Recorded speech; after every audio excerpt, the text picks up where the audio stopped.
This video is presented by VoiceOver article.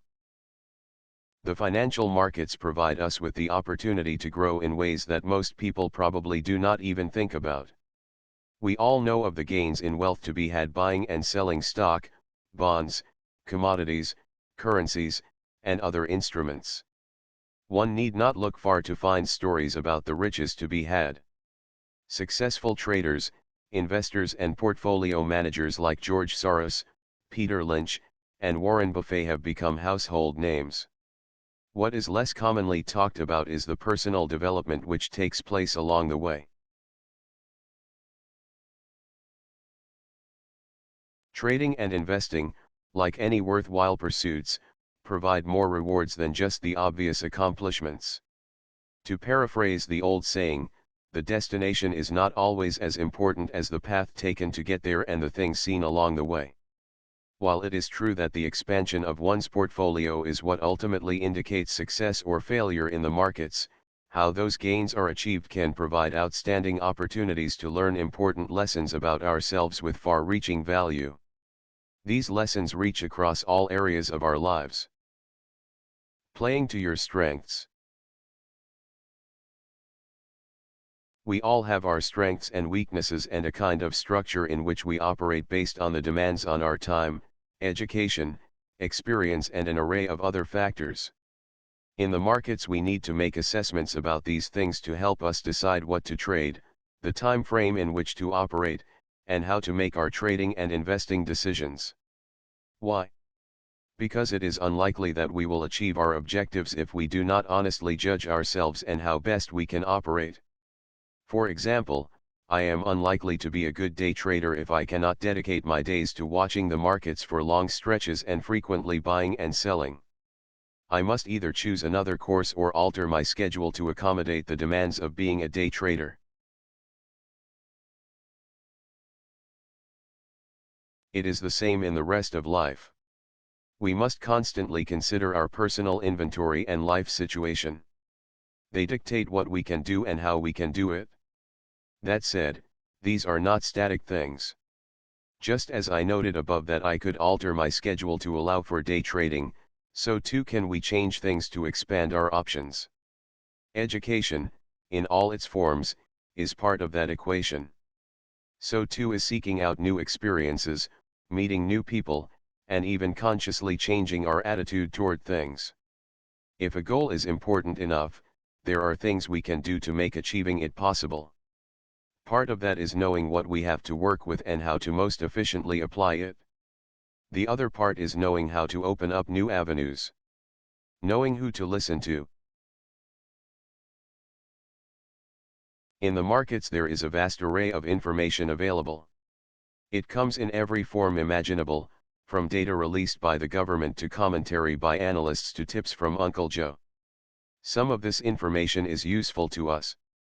Some is not. A great deal of what came out in the aftermath of the stock markets collapsing in 2000 and after was the number of conflicts of interest those who provided expert opinions had. These people did not have the interests of those they spoke to about this stock or that at heart, but rather their own or their firms. Many people listened to these pundits to their detriment. Clearly, a hugely important element of successful trading is knowing what information is of value and which sources can be trusted, and what should be taken with a grain of salt.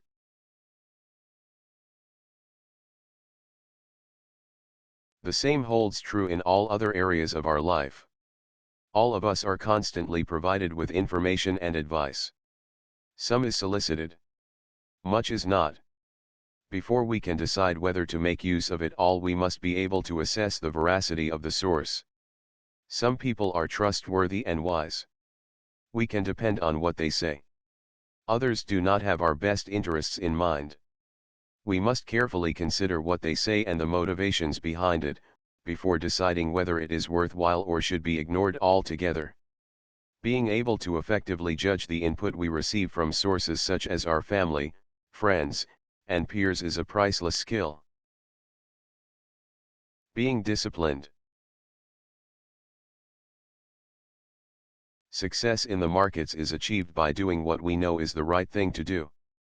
The single biggest reason people fail to consistently produce the returns they seek is that they fail to maintain a disciplined approach. Sound familiar? It is the same as anything else we do. Want to lose weight? You must be disciplined about diet and exercise. Want to learn how to play guitar? You must exercise the discipline required to practice the hours required to attain the skill. Understanding why you fail, knowing how to succeed. Perhaps the single greatest thing about trading and investing in a meaningful fashion is that it provides a fantastic opportunity to see what you do which causes you to fail and what leads to success. The conscientious trader/investor has a plan and thereby a way to make evaluations.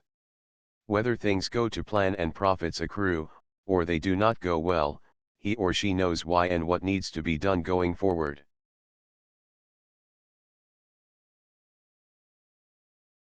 Achievement in life requires that one follow a similar course. No matter the objective or pursuit, we must understand what it takes to succeed and have ways we can judge whether we are doing those things or not. To do otherwise is to act in a random fashion, never sure if we are doing what is right and necessary. These are just some of the valuable life lessons that trading and investing can provide. There are plenty more as worthwhile, to go along with the more commonly thought of value in understanding how the markets can be used to improve your financial well-being. And these lessons need not come at great expense either, since modern trading and investing can be done with very small amounts of money, even none at all in the case of demo accounts. All the more reason to make the markets a source of both financial and personal growth.